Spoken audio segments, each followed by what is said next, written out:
Good morning friends, welcome back to my channel. তো দেখো আজকে কিন্তু লাল জবার গাছে ফুল ফুটেছে বেশ কয়েকটা। আর বাইরে না আজকের ওয়েদারটা এখন একটু একটু রোদ হলেও পরের দিকে কিন্তু এতটা রোদও ছিল না। আর তা আমি মনে মনে ভাবছিলাম যে হঠাৎ এরকম একটা ওয়েদার, তারপরে মনে হলো আচ্ছা রামনবমী, এই জন্যই হয়তো শ্রী রামচন্দ্র আমাদের উপরে একটু কৃপা করেছে, তাই বলে এমন রোদটার থেকে আমাদের একটু বাঁচিয়ে দিয়েছে। তো চলো ফুলগুলো আগে তুলে নিই, তারপরে পুজোর ঘরে চলে যাব। আর ঠাকুরের জন্য মনে মনে ভেবেই রেখেছিলাম কালকে থেকেই যে আজকে গোপালকে একটা মালা করে দেব, কেন রাম গোপাল কৃষ্ণ যাই বলো সবই এক। তো আমি মনে প্রাণে গোপালকেই সব কিছু ভেবেই পুজো করি প্রত্যেকটা পুজো পারপাসে, আর সেটাই আমার খুব ভালো লাগে করতে। তো তারপরে পুজো শেষ করে গুছিয়ে একেবারে আরতি করে নিলাম, তারপরে তো রান্না বান্নাতে চলে যাব। আর আজকে প্ল্যান আছে ভাত খাবো না আমি নিজে, তো দেখি কতটা কি করতে পারি। আগে পুজো তো শেষ করি, তারপরে চলো নিচে যাব। আর কেয়ার বাবার যেহেতু একটু শরীরটা খারাপ ছিল কয়েকদিন আগে, তাই ওকে আর আমি আজকে ভাত না দিয়ে থাকতে পারবো না, ওর জন্য হালকা একটু সবজি বা ভাত একটা কিছু করে দিতেই হবে। আর হ্যাঁ দেখো আমার গোপাল সোনার চোখ মুখ দেখে বুঝতেই পারছো কতটা সুন্দর লাগছে। আর আজকে যেহেতু রামনবমী তাই ফল দিয়েছি শুধু ঠাকুরকে। আর আমরা দুপুর 12টা পর্যন্ত সবাই উপাস ছিলাম, সবাই বলতে পারো, ছেলে মেয়েগুলোও ছিল। তো সেদিক থেকে আমার একটু শান্তি লাগলো যে আমি যা করি ওরাও এখন দেখে একটু একটু শিখছে।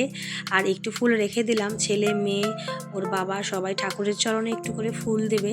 আর তারপরে সকালবেলা ওদেরকে জিজ্ঞেস করলাম যে তোরা কি খাবি, ভাত যদি খাস তাহলে তোর বাবার সাথে তোরাও একটু খেয়ে নিবি। তো আমার কথা শুনে একেবারে ওরা সেটা শুনলো না, বলছে না তুমি যেহেতু পরোটা খাবে তাহলে আমরাও ওইটাই খাবো।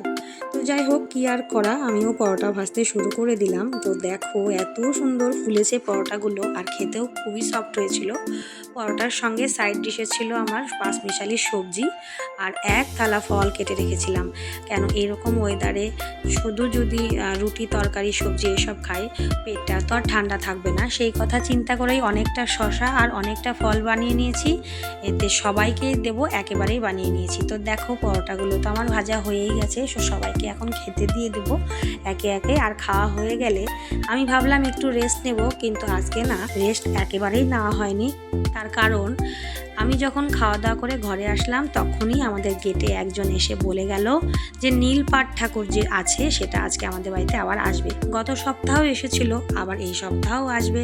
তো যাই হোক আমরা সবাই খুব খুশি হয়ে গেলাম এই কথাটা শুনে, আর সঙ্গে সঙ্গে ছুটে গেলাম ফুল তুলতে। আমার বাড়ির ফুল যা ছিল সকালবেলা তো তুলে নিয়েছি, কিন্তু পাশের বাড়ির ফুল গাছের থেকে আবার ফুল বেলপাতা সব তুলে নিয়ে আসলাম।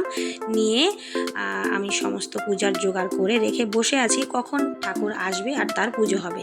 তো দেখো জোগাড়ে ছিল 5 রকমের ফল, মিষ্টি, সন্দেশ, বাতাসা, ধূপ, আরতির যা যা লাগে আর কি, তারপরে ওই দুধ কলা সবই ছিল। তো তারপরে ঠিক 5টার দিকে ওই নীলপাঠ আসলো আমাদের বাড়িতে, আর একেবারে ঢাক টাক দিয়ে সব মিলে এসেছিল। আর এই যে দেখো কেয়ার বাবা এই জঙ্গলে ঢুকে কি করছে, আগে বলেই দিই আজকে যেহেতু রামনবমী তাই রামলালাজির ধ্বজা আমাদের বাড়িতে বাঁধা হবে, সেটারই চেষ্টা চলছিল। আর এই যে দেখো ঠিক এখনই আমাদের বাড়িতে নীলপাঠ ঠাকুর ঢুকছে, আমি ছাদ থেকেই দেখে নিলাম আর সেটা তোমাদের সঙ্গে শেয়ারও করলাম। তো সঙ্গে সঙ্গে আবার দেখি এরা ভিতরে চলেও আসলো, আর সুন্দর ঢাকের তালে তালে আসছিল, মনটা খুবই ভরে গেল। আজকের দিনে ভাবতেই পারিনি যে রামলালার জন্মদিনে আমাদের বাড়িতে আবার মহাদেবও আসবে। তো এটা দুইটা মিলে একটা খুবই আনন্দের ব্যাপার। আর পুজোটা এত সুন্দর করে করলো, প্রত্যেকবার আসে জানো তো, আমরা না চাইলেও আসে চাইলেও আসে, এটা হয়তো বাবা মহাদেবেরই কৃপা। তো এরকম তো আমি চাইলে হবে না, যদি ওনার ইচ্ছা হয় তাহলে আমার বাড়িতে অবশ্যই আসবে। তো সেটাকে আমি ধন্য মনে করছি। আর দেখো এই যে ছেলেগুলো খুব ভালো, গতবার এসেছিল, ওরা জানে আমাদের বাড়িতে কীভাবে পুজো পাঠ হয়, তো তাই ওরা খুব আনন্দ করে বলছিল যে এইবার তো হলো না, দিন তো আর নেই, তো সামনের বার যদি সম্ভব হয় আমাদের বাড়িতে ওরা রাত্রিতে থাকবে এবং পুজো পাঠও করবে। যদি সম্ভব হয় সেটাও তোমাদের সঙ্গে শেয়ার করব। তো খুব সুন্দর করে দেখো, তোমরা দেখে বুঝতেই পারছো কতটা ভালো করে পুজো হয়েছিল, ঢাক ঢোল আরতি সব কিছু দিয়ে।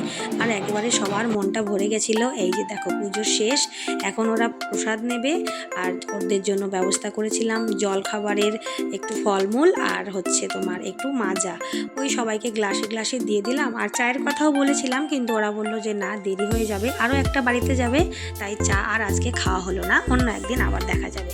তো এই বলে তো ওরা বেরিয়ে গেল। তো সবাই এখন ওরা রেডি, এখন আবার মহাদেবকে গায়ে ঘাড়ে নিয়ে আবার ওরা চলে গেল। তো আমরা সবাই প্রণাম করে নিচ্ছিলাম যে ঠাকুর সবাইকে ভালো রাখো, আবার এসো। আর আমরা আবার চেষ্টা করছি যে দেখি প্রত্যেকবার যেন এই ঠাকুর আসে, ওদের সঙ্গে এই কথাগুলোই হচ্ছিল।